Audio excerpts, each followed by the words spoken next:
Olá, pessoal. Gilbert Martins na área. Você que é trabalhador e trabalhadora, que conhece um pouco da história recente do Brasil, sabe que depois dos 21 anos da ditadura militar brasileira, que foi dirigida por 5 psicopatas oficiais das 3 Forças Armadas e que levou o Brasil à corrupção e o aumento da miséria, os civis ligados à ditadura e ao grande capital tomaram o poder nas mãos. Aí vieram Sarney, que era um homem da ditadura, o Collor, que era um homem da elite, o Tutupete, vice do Collor, e logo depois, por 8 anos, veio o príncipe da privataria tucana, um professor de sociologia de São Paulo, muito conhecido no Brasil e no mundo, Fernando Henrique Cardoso.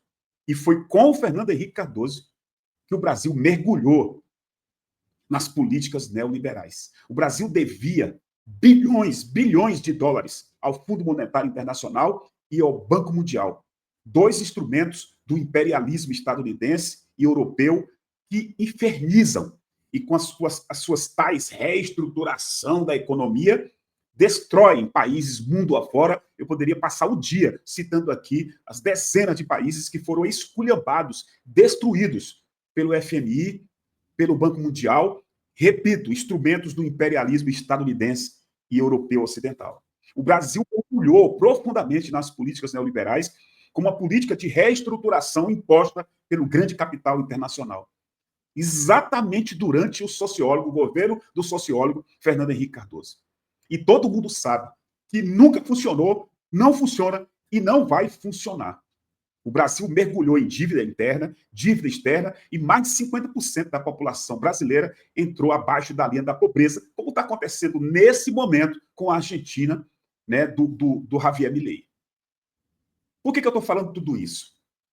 Porque quem barrou esse projeto, em grande parte, não barrou completamente, deveria ter barrado completamente, foi o Lula, a Dilma, foi a esquerda brasileira a partir de 2003. A partir de 2003, a esquerda não perdeu mais as eleições. Por quê? Porque o povo viu que as políticas neoliberais só traziam miséria e que a esquerda melhorava e melhora a vida do povo. Então, eles perderam as eleições daí para frente. Só que em 2016, eles tinham que recolocar as políticas neoliberais do FHC de volta para poder vender a Petrobras, os Correios, achatar salário, piorar a vida do povo, diminuir os gastos do Brasil, como eles dizem, e fincar, né, as suas garras nos recursos públicos do Estado brasileiro para si. É como eu digo, uma elite perversa, principalmente essa elite de São Paulo. Aí o que eles fizeram? Derrubaram a Dilma através do golpe do impeachment. Só que o Lula estava livre. O Lula estava aí para disputar as eleições, dentro das regras da alta burguesia brasileira. O que eles fizeram? Arrumaram um jeito de prender o Lula por 580 dias lá em Curitiba. E lembrem-se, eles tentaram, até a direita, que tem um pouquinho mais de neurônio, ficou preocupada. Transferiu o Lula para Tremembé, para uma penitenciária, para você ver como essa elite é perversa. Quem estava à frente desse projeto? O Moro e o Dallagnol. Só que a Dilma está nos BRICS, fazendo um trabalho mundial. O Lula voltou, porque o Supremo, que ajudou a derrubar a Dilma, ajudou a prender o Lula, que ajudou a eleger o Bolsonaro, se arrependeu, desfez a maior farsa jurídica que o mundo já viu e liberou o Lula para disputar as eleições. Ele venceu e está colocando novamente um projeto que congela quase tudo das políticas neoliberais, pelo menos a venda do patrimônio público brasileiro, e é um governo que efetivamente, dentro dos limites do capitalismo neoliberal, que são impostos por essa burguesia perversa de São Paulo, ele consegue melhorar a vida do povo. E essa melhora foi revelada num estudo.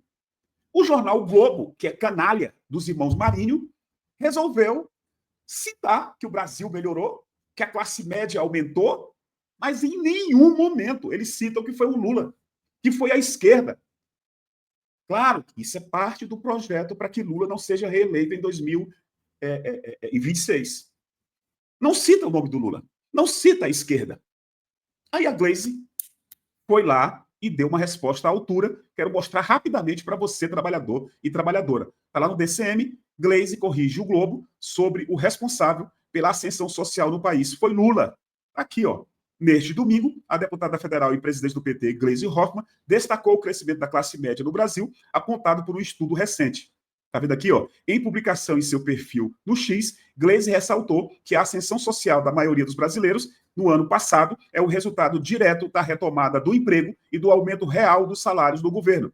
A deputada também criticou as gestões anteriores, que, segundo ela, deixaram um legado de precariedade e desemprego. Essa recuperação mostra o fracasso das políticas neoliberais e a importância de um governo que priorize o povo.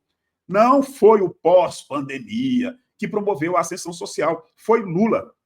Apesar dos 2 anos em que foi sabotado por um Banco Central nomeado pelo governo anterior, que manteve juros estratosféricos. Relembrou Gleisi. Está aqui o post dela.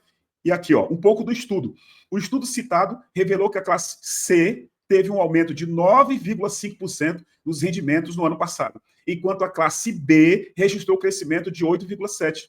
É o país de classe média que o Lula tem falado. Gleisi destacou que, além disso, o país alcançou a menor taxa de desemprego da história, 6,1% no final do ano. Esses números mostram que estamos recolocando o Brasil no rumo certo, disse a presidente do PT. A deputada, no entanto, alertou para os desafios ainda existentes, como a política monetária restritiva do Banco Central e pressões por corte nos investimentos públicos. Então está aí, Gleisi corrige o Globo sobre o responsável pela ascensão social do país. Foi Lula, o Globo que completa 100 anos em 2025. Está aí há 100 anos defendendo os interesses da elite mais perversa do planeta, que é a elite brasileira. Comente, por favor, comente, é importante para nós.